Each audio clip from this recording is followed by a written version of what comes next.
কোরআন আমাকে বুঝায় এত অল্প সময়ের জন্য কেন পাঠাইলেন। তাহলে কোরআনের ভিতরে ডুব দিলে মনে হয় বুঝে আসে। আল্লাহ মনে করেন যে কেন পাঠাইলাম, কিয়ামতের দিন তোমাদেরকে আমার পক্ষে সাক্ষী হিসাবে আমার পাশে দাঁড় করাবো। শুহাদা আলান নাস, কিয়ামতের দিন এই উম্মত আল্লাহর পাশে সাক্ষী হিসাবে দাঁড় করাবে আল্লাহ। সমস্ত উম্মতের উপরে আমাদেরকে সাক্ষী হিসাবে দাঁড় করাবে আল্লাহর পাশে। ইনশাআল্লাহ এই উম্মত কিয়ামতের মাঠে দাঁড়াবে না, এই উম্মত স্টেজে দাঁড়াবে। স্টেজে আল্লাহর পাশে স্টেজ লাগানো হবে, ওই স্টেজে এই উম্মত দাঁড়াবে। কেননা আসামি আর সাক্ষী এক জায়গায় দাঁড়ায় নাকি? দুইজনের মান একটা, দুইজনের মান ভিন্ন, ঠিক না? আমরা পাশে। ভিক্ষুক রাস্তা দিয়া যায় আর জমিদারের পুত্রবধূও যায়। একজন সামনের থেকে আসতেছে, একজন সামনের দিকে যাইতেছে। দুইজনের ক্রসিং এর সময় ভিক্ষুকের গায়ের কাদা জমিদারের পুত্রবধূর গায়ে লেগে গেছে। সে দুনিয়া আন্দার করে ফেলছে, স্বামীকে ডাইকা নিয়ে আসছে, বলছে ভিক্ষুক আমার কাপড় নষ্ট করে দিছে। সে শুধু ভিক্ষুক ছিল না, বৃদ্ধ ছিল। বৃদ্ধ ছিল না শুধু, জীর্ণ ছিল, শীর্ণ ছিল। শরীরে কাপড় ছিল না, ফাটা চিরা কাপড় ছিল।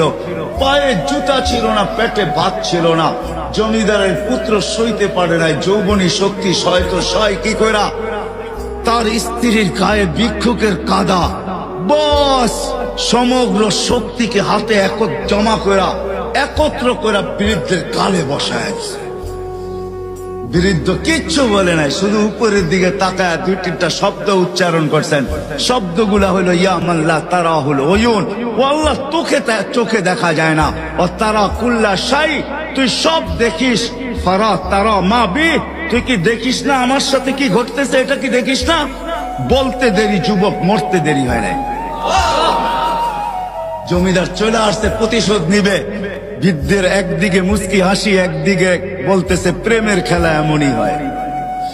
জিজ্ঞাসা করছে কিসের প্রেমের খেলা রে? বলছে ওর প্রেমিকার গায়ে আমার কাদা লাগছে, পায়ের কাদা লাগছে, ও সইতে পারে নাই।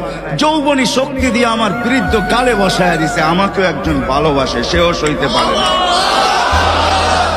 সেও সইতে পারে না। ও তো থাপ্পড় দিয়া খেলতো, সে জান নিয়ে নিছে।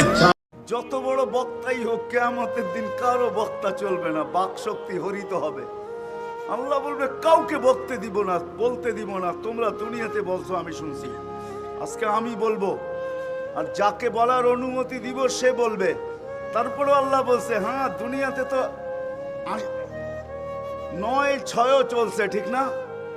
একটা বলছে বুঝাইছে আরেকটা, ঠিক না? হ্যাঁ, ওই যে একটা প্রবাদ বাক্য আছে না, তাহলে বুঝলাম না চুলার ভাই, দেখাইলো ডেকি মারলো নাইল। তো দুনিয়া এটা চলে, ঠিক না? আল্লাহ বলতেছে ইল্লা সওয়াবা, ওই দিন সত্য বলতে হবে।